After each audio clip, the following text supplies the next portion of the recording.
On Your Side starts now. And now at 11, and only here on News 5, a woman says her dream home became a nightmare with no warning.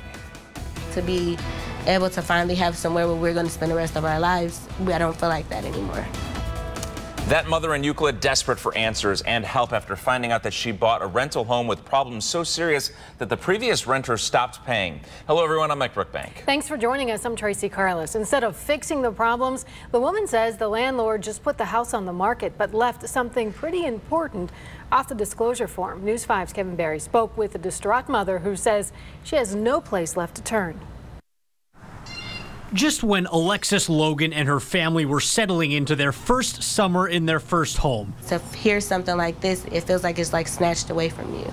Terrible smells started to creep through the vents. Right here. Yep. Experts told Alexus the ductwork in her home is rusted out and sewage is seeping in.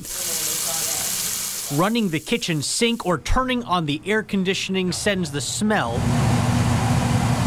through the entire house. A handful of plumbers have already passed up bidding on the project because it would mean tearing up the flooring and the cabinets just to get to that ductwork in the corner. The one estimate that Alexus does have is for more than $15,000. What am I really going to do now? Am I going to have to give away my home that I just worked hard to buy because I can't afford something like that? The property disclosure form, where the seller should have told Alexus about those problems, shows they claimed there were no issues with the home's sewer or water systems. But Alexus has been in touch with the person who lived in the home before her.